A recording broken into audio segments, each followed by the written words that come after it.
Isang mapagpalang umaga sa ating lahat, mga kapatid ko kay Kristo, mula sa The Solid Rock Morning Devotion.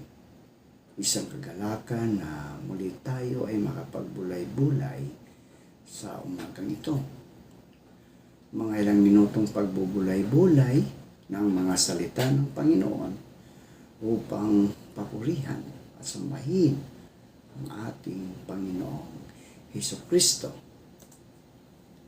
Sa bawat pagmulat natin ng ating mga mata sa bagong araw, isang paalala ang hatid ng Diyos na kahit anuman ang dumating na unos, siya ay ating matatag na sandigan. Sa mundong puno ng pagbabago, kaguluhan, at kawalang katiyakan, napakahalagang malaman kung saan tayo nakatayo. Ang The Solid Rock Morning Devotion ay paalala na ang ating pananampalataya ay dapat nakatayo sa matibay na pundasyon, at iyon ay walang iba kundi si Hesukristo. Tulad ng sinabi sa Matthew, Kabanata 7, talatang 24 hanggang 25, na ang bawat nakikinig sa aking mga salita at nagsasagawa nito ay tulad ng isang taong matalino na nagtayo ng bahay sa ibabaw ng bato. Bumuhos man ang ulan, bumahaman at humangin ng malakas, hindi ito gumuho. Ang The Solid Rock ay sumisimbolo sa katatagan, sa tiwala, at sa katiyakan ng pag-ibig ng Diyos. Kapag ang ating buhay ay itinayo sa Kanya, hindi tayo madaling matinag ng mga problema. Excuse me po. Tukso o takot, maaaring yumanig ang ating paligid, ngunit nanatiling matatag ang ating pananampalataya sapagkat ang ating pundasyon ay si Kristo. Kaya sa ating morning devotion, mga kapatid, anyayahan natin ang presensya ng Diyos na sa ating puso. Tayo ay magpasalamat sa Kanya na Siya ang ating matibay na bato, ang ating kanlungan, ang ating lakas at pag-asa sa bawat araw ng ating buhay. Ang ating pong pagninilayan ngayong umaga, mga kapatid ko kay Kristo, ay matatagpuan sa Matthew, Kabanata 13, talatang 1 hanggang 9, tapos 18 hanggang 23. Ito ang sinasabi. Nang araw ring iyon, lumabas ng bahay si Jesus at umupo sa tabi ng lawa. Pinalibutan siya ng napakaraming tao, kaya pumunta siya sa isang bangka. Doon siya umupo habang ang buong karamihan naman ay nakatayo sa tabing lawa. Maraming bagay ang sinabi niya sa kanila sa pamagitan ng mga talinghaga. Sinabi niya, narito, lumabas ang isang manghasik upang maghasik. Sa kanyang paghahasik, may ilang binhing nahulog sa tabing daan. Dumating ang mga ibon at kinain ang mga ito. Ang ilan naman ay nahulog sa mga mabatong lugar at doon ay walang sapat na lupa. Tumubo agad ang mga ito. Palibhasay, hindi malalim ang lupa. Pagsikat ng araw, nalanta at ang mga ito. At dahil sa walang ugat, tuluyan ng nanuyot. Ang ilan naman ay nahulog sa dawagan. Lumago ang mga dawag at siniksik ang mga ito. Ngunit ang ilan ay nahulog sa matabang lupa at nagbunga. Ang ilan ay nagbunga ng tig-100 Ang ilan ay nagtig-anim na po at ang ilan naman ay tig-tatlumpo. Ang may pandinig ay makinig. Makinig kayo at unawain ang kahulugan ng talinghaga tungkol sa paghahasik.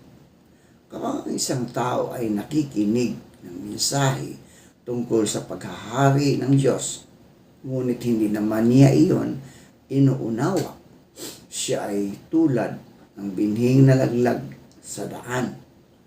Dumarating ang masama at agad inalis sa kanyang isip ang mensaheng kanyang napakinggan. Ang katulad naman ng binhing na laglag sa mabatong lupa ay ang taong nakikinig ng mensahe na kaagad at masayang tumanggap nito. Ngunit hindi tumitimo ang mensahe sa kanyang puso. Sandali lamang itong nanatili at pagdating ng mga kapighatian at pagsubok dahil sa mensahe agad siyang tumatalikod sa kanyang pananampalataya. Ang binhi namang nahulog sa may matinik na halaman ay ang mga taong nakikinig ng mensahe, ngunit dahil sa pagkabalisa sa maraming mga bagay at pagkahumaling sa kayamanan, nawawala ng puwang sa kanilang puso ang mensahe at hindi ito nagkakaroon ng bunga. At ang katulad naman ng binhinasik sa matabang lupa ay ang mga taong dumirinig at umuunawang mabuti sa mensahe. Kaya ito ay namumunga ng sagana, may tig-100, may tig-60 at may tig-30. Pinagpala na po tayo sa pagkabasa at pagkarinig ng kanyang mga salita. Samahan ninyo ako sa pananalangin, mga kapatid. Aming mapagmahal at dakilang Diyos na Ama sa langit, lumalapit kami sa iyong banal na presensya na may pusong puno ng pasasalamat at papuri.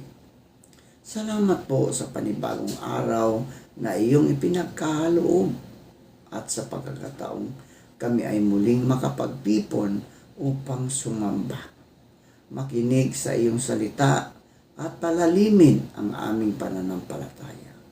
Panginoon, inanyayahan ka naming manguna sa aming pagtitipon, sa aming pagninilay.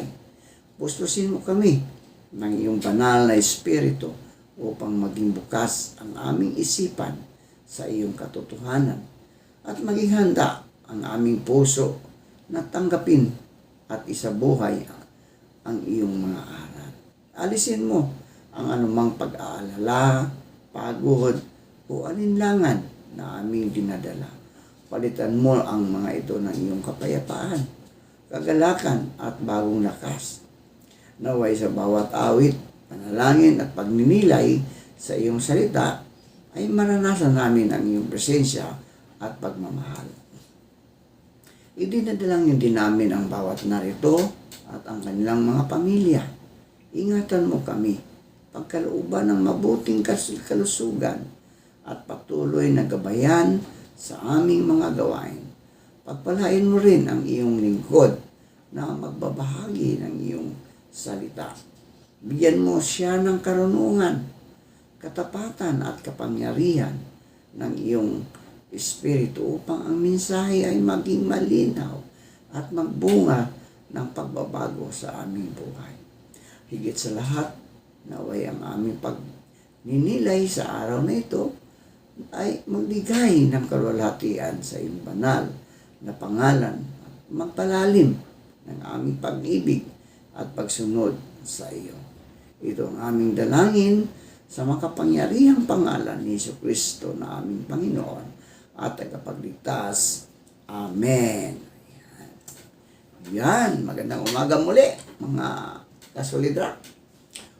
Huwebes na naman. No? Malapit na.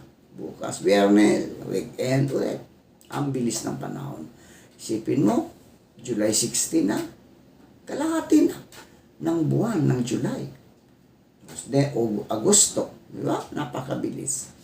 Bagamat ang ating pagninilayan ngayong umaga mga kasolidrak ay ang Matthew 13. Dito inilarawan ni Jesus ang isang mga hasik na lumabas upang maghasik ng binhi. Habang siya ay naghahasik, ang mga binhi ay napunta sa iba't ibang uri ng lupa.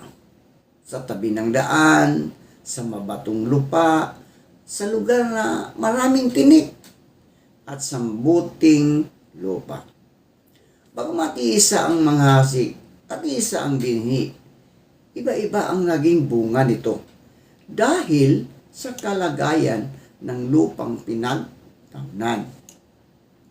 Ang talinghagang ito ay hindi lamang tungkol sa pagsasaka, kundi tungkol sa kalagayan ng puso ng bawat tao na tumatanggap ng salita ng Diyos. Ang salita ng Diyos ay buhay, makapangyarihan, at may kakayahang magbago ng tao. Gayunpaman, ang bunga nito ay nakasalalay sa ating pagtanggap at pagtugon. Maraming tao ang nakaririnig ng Ebanghelyo, ngunit hindi lahat. No? Hindi lahat ang tunay na naaabot nito ang puso. Ang tanong ay hindi kung gaano kadalas nating naririnig ang salita ng Diyos, kundi kung paano natin ito tinatanggap at isinasabuhay.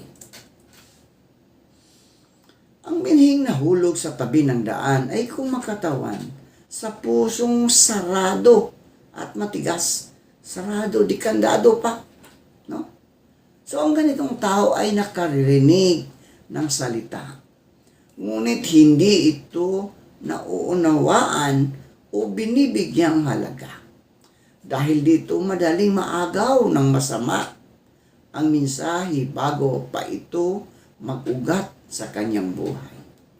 Sa ating panahon ngayon, maaaring mangyari ito kapag pinahihintulutan natin punuin ng ingay, punuin ng abala at iba't ibang impluensya ang ating isip at puso.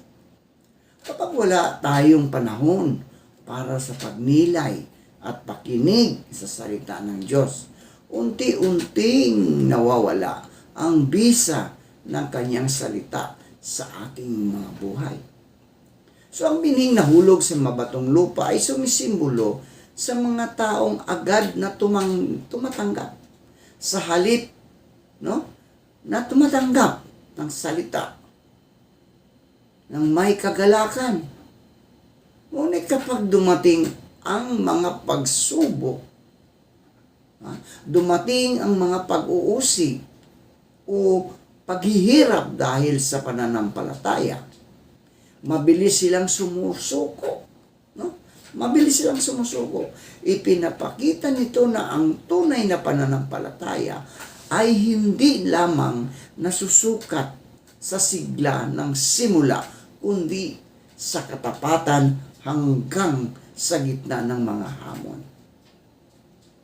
Ang pagsunod kay Kristo ay hindi laging madali, mga kasolidrak. Hindi madali. May mga pagkakataong tayo ay pinanghihinaan ng loob. May pagkakataong tayo ay nadarapa o sinusubok.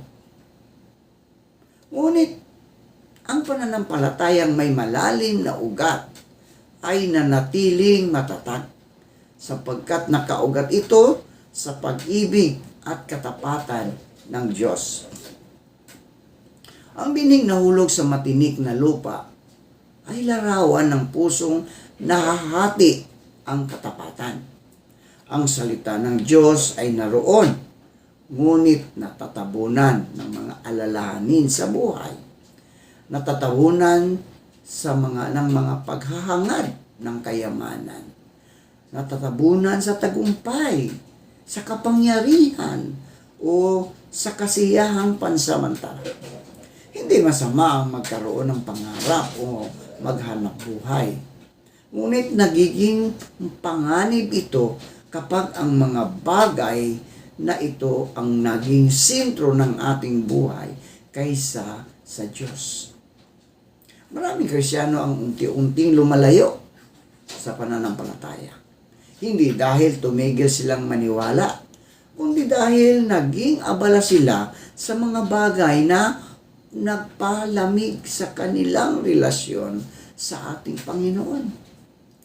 Sa wakas, ang bining nahulog sa mabuting lupa ay kung makatawan sa pusong bukas, mapagpakumbaba, at handang sumunod sa Diyos.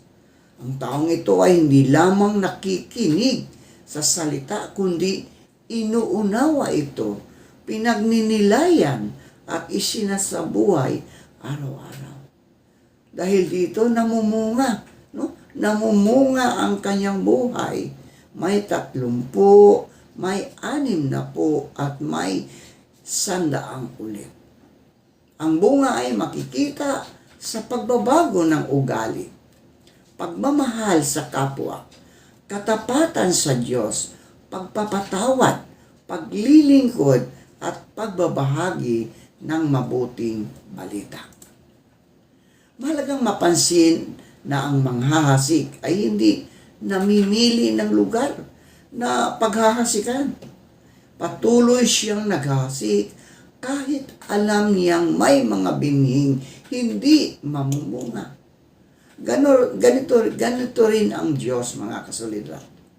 Hindi siya nagsasawang ipahayag ang kanyang salita sa lahat ng tao. Patuloy niya tayong tinatawag, pinaalalahanan, at binibigyan ng pagkakataong magbago. Ang tanong ay hindi kung handa ang Diyos na magsalita sa atin, kundi kung handa ba tayong makinig at magpatubo ng kanyang salita sa ating puso. Ang tangalinghagang itong mga kasolidad ay paanyaya rin sa patuloy na pagsusuri sa ating sarili. Maaaring sa isang bahagi ng ating buhay ay mabuting lupa tayo. Ngunit sa ibang aspeto ay may mga tinik. May mga tinik pa ring sumasakal sa ating pananampalataya. Maaaring minsan ay matatag tayo. Ngunit sa panahon ng pagsubok ay nagiging mabatong lupa. So ang mabuting balita ay ang kakayahan ng Diyos na baguhin ang ating puso. Tulad ng isang magsasakang naghahanda ng lupa bago siya magtanim. Kaya rin ihanda ng Diyos ang ating puso kung hahayaan natin siyang kumilos sa ating buhay.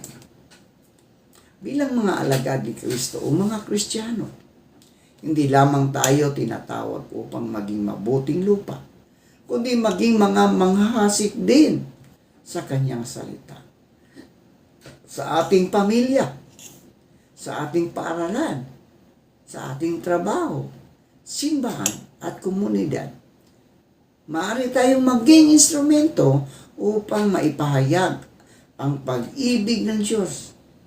Hindi natin kontrolado kung paano tutugon ang mga tao, ngunit tungkulin nating patuloy na maghasik ng may pananampalataya, ng may pag-ibig, at ng may pagtitiwala na ang Diyos ang magpapalago sa binhi ating itinanim.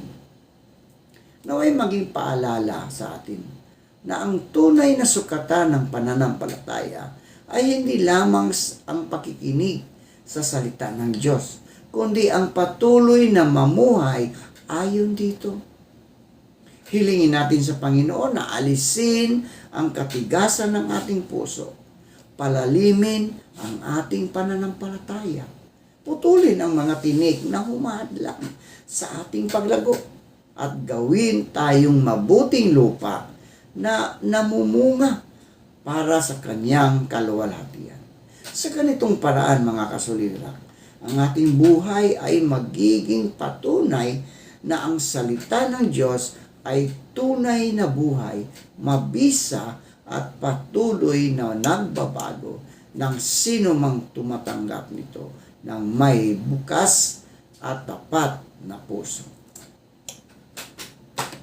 Ang Matthew 13, ipinapaliwanag ni Jesus ang kahulugan ng talinghaga ng mga hasik.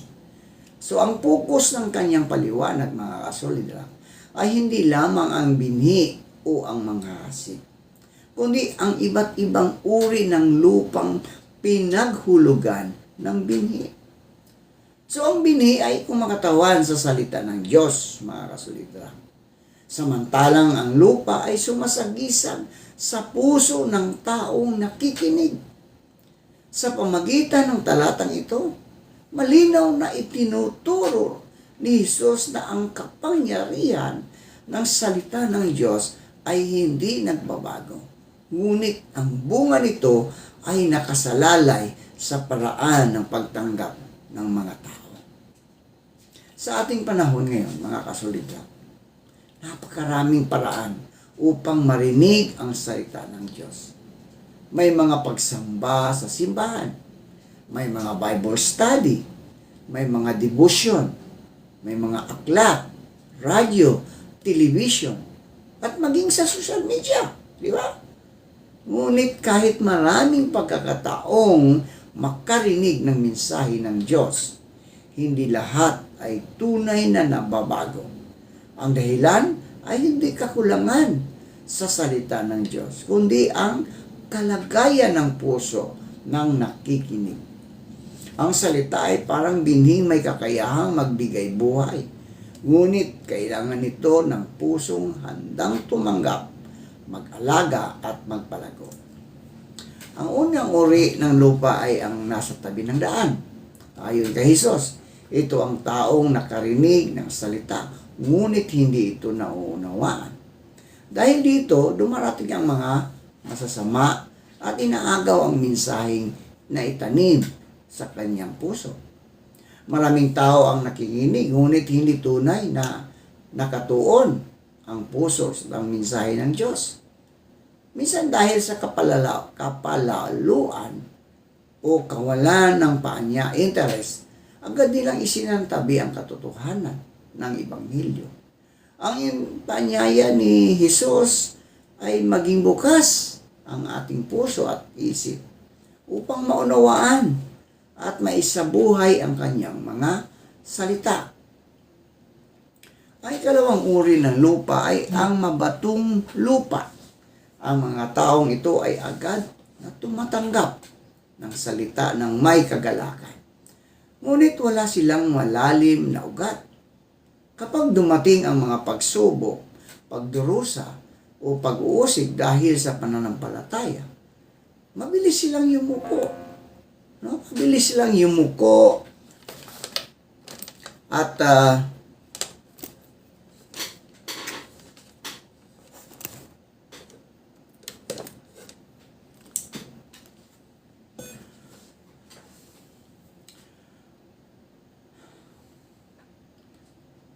ipinakita nito na ang pananampalataya ay hindi dapat nakabatay lamang sa damdamin. So ang tunay na pananampalataya ay lumalalim sa pamagitan ng panalangin, sa pamagitan ng pag-aaral ng salita ng Diyos, pagsunod at pagtitiwala sa Kanya kahit mahirap ang sitwasyon.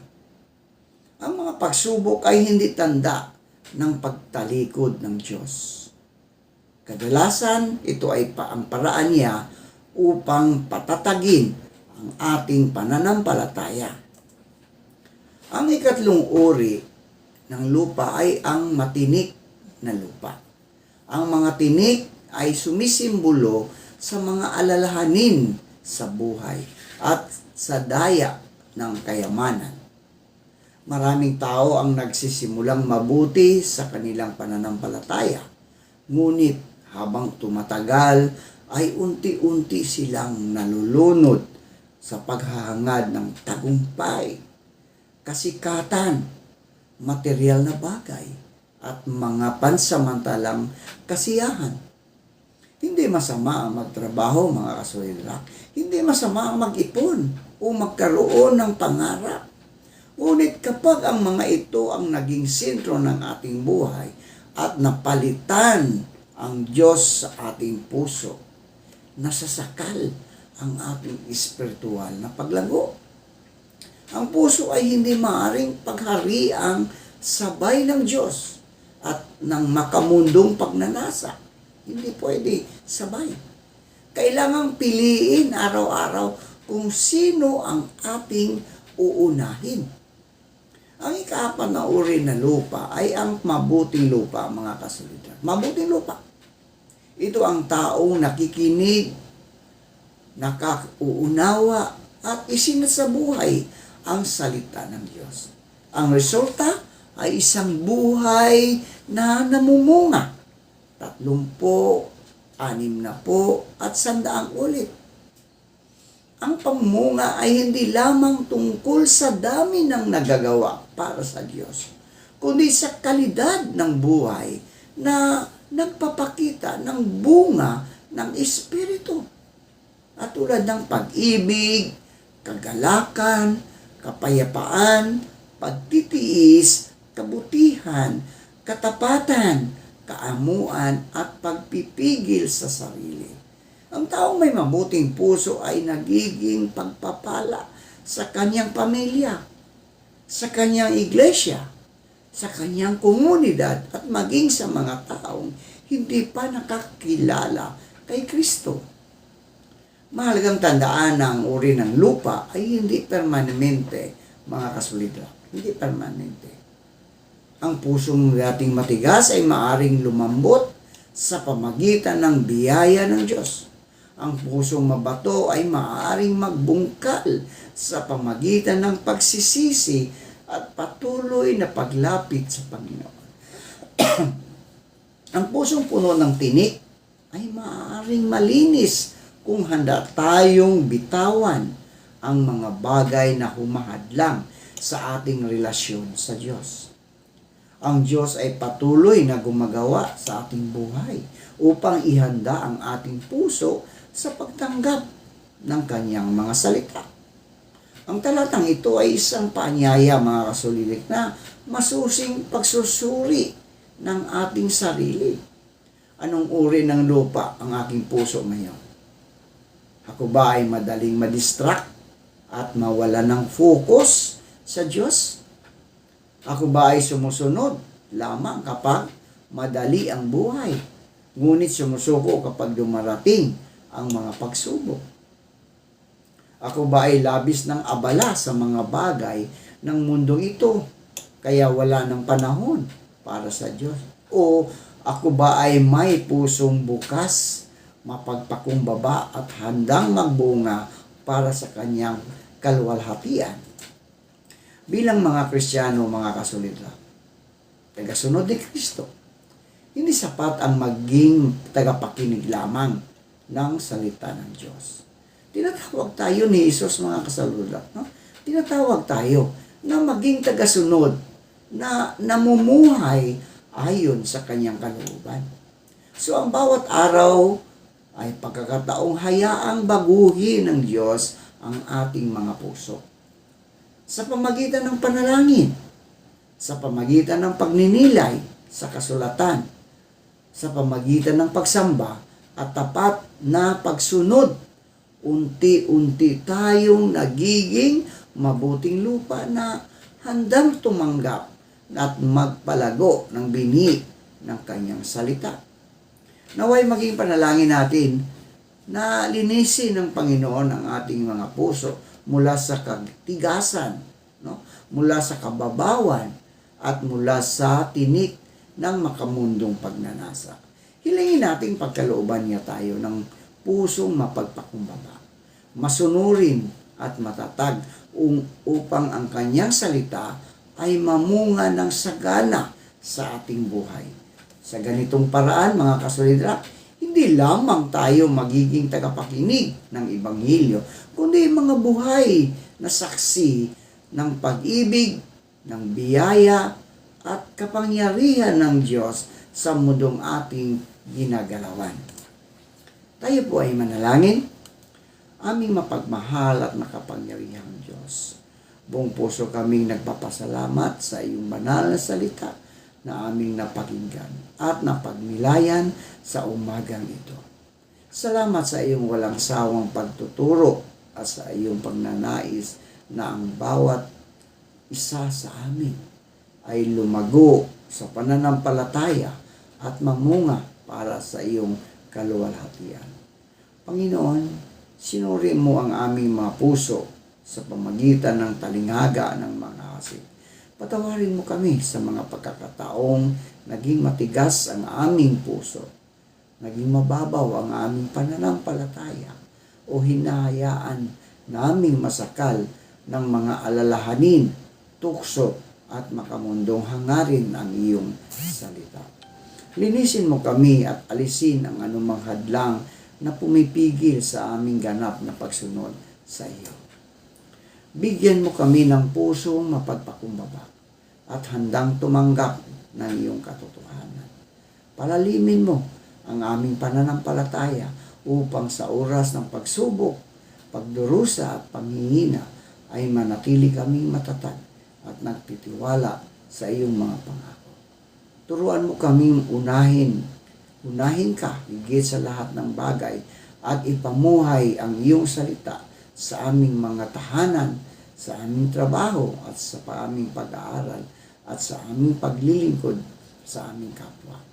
Panginoon, gawin mo kaming mabuting lupa na namumunga ng pag-ibig, namumunga ng kabutihan, katapatan, kapayapaan, at pagpapatawad at malasakit sa aming kapwa. Naway ang aming buhay ay maging patutuo ng iyong biyayang upang sa pamagitan namin ay mas marami pang tao ang makakilala at sumasampalataya sa iyo. Inialay din namin sa iyo ang aming mga pamilya, ang aming kaibigan, aming iglesia, at aming pamayanan. Pagpalain mo ang bawat tahanan ng pagkakaisa, pag-ibig at pag-asa. Patatagin mo ang mga pinanghihinaan ng loob. Aliwin mo ang mga nagdadalamhati. Pagalingin mo ang mga may karamdaman at pagkalooban mo ng karunungan ang mga namumuno sa aming bansa at mga pamayanan upang mamayani ang katarungan, kapayapaan at kabutihan. Samahan mo kami sa aming pag-uwi at sa mga darating na pang-araw. Naway ang iyong Espiritu Santo ang patuloy na gumabay sa aming mga isip, puso at mga desisyon. Tulungan mo kami maging tapat na tagapakinig at masikasig na tagasunod ng iyong salita upang ang aming buhay ay mamunga ng sakana para sa iyong karangalan. Ang lahat ng aming pasasalamat, papuri at pagsamba ay inialay namin sa iyo. Ito ang aming dalangin sa makapangyarihang pangalan ng aming Panginoon at tagapagligtas na si Jesucristo. Amen at amen.